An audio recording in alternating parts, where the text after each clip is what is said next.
నమస్తే and welcome to hit TV. ఏపీలో ఎన్నికల ప్రచారం చేపట్టిన అమిత్ షా వైసీపీ ప్రభుత్వంపై ఘాటు విమర్శలు చేశారు.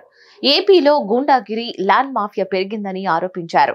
ఏపీలో కూటమి అధికారంలోకి వచ్చిన తర్వాత 2 ఏళ్లలో పోలవరం ప్రాజెక్టు పూర్తి చేస్తామని అమిత్ షా హామీ ఇచ్చారు.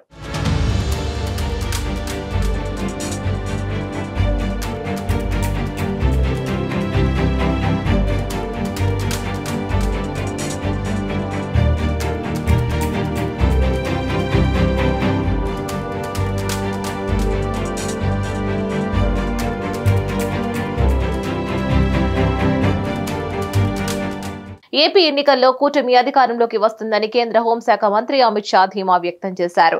పోలవరం ప్రాజెక్టు రాష్ట్రానికి జీవనాడి లాంటిదని, అవినీతి కోసమే జగన్ ప్రభుత్వం ఈ ప్రాజెక్టు నిర్మాణాన్ని జాప్యం చేస్తున్నారని ఆరోపించారు. రాబోయే ఎన్నికల్లో కేంద్రంలో మోదీ, రాష్ట్రంలో చంద్రబాబు అధికారంలోకి వచ్చిన తర్వాత 2 ఏళ్లలో పోలవరం ప్రాజెక్టు పూర్తి చేస్తామని, ఇది మోదీ గ్యారంటీ అని హామీ ఇచ్చారు. శ్రీ సత్యసాయి జిల్లా ధర్మవరంలో జరిగిన ఎన్నికల ప్రచార సభలో మోదీ పాల్గొని ప్రసంగించారు.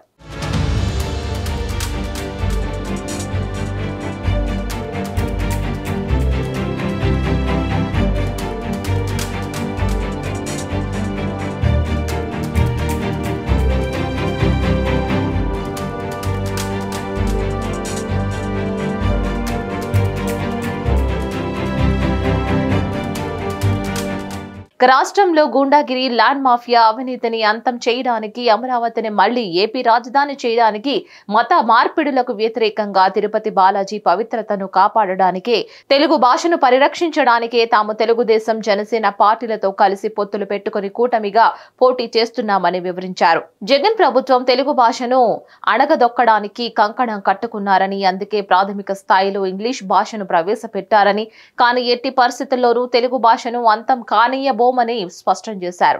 70 ఏళ్లుగా దేశ ప్రజల కళ అయోధ్య రామ మందిరాన్ని మోదీ సాకారం చేశారని, బాలరాముడి విగ్రహ ప్రతిష్టకు రాహుల్ గాంధీ, జగన్ ఇద్దరికి ఆహ్వానం పంపినా వారు రాలేదని, అలాంటి వారికి ఓటు వేస్తారా అంటూ ప్రశ్నించారు.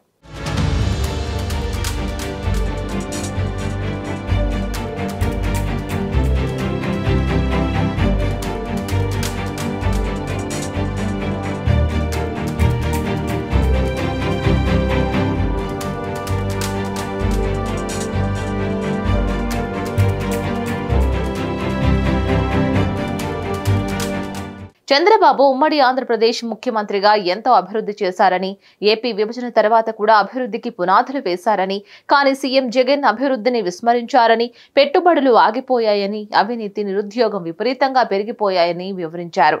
5 ఏళ్లలో 13 లక్షల కోట్ల అప్పులు చేశారని, మౌలిక సదుపాయాల కల్పన వదిలేశారని, భూ మాఫియా మాత్రం పెరిగిపోయిందని అన్నారు.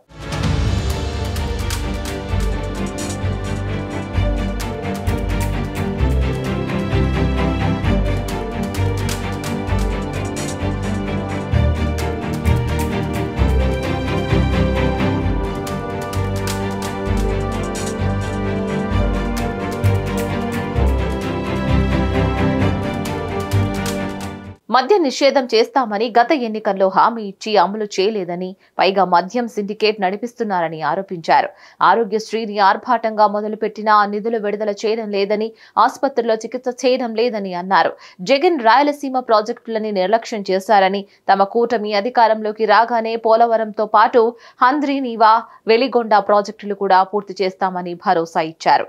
రాష్ట్రంలో 25 ఎంపీ సీట్లు, 3/2 అసెంబ్లీ సీట్లు గెలిపించాలని ప్రజలకు విజ్ఞప్తి చేశారు. మరిన్ని న్యూస్ అప్డేట్స్ కోసం please like, share and subscribe to hit TV.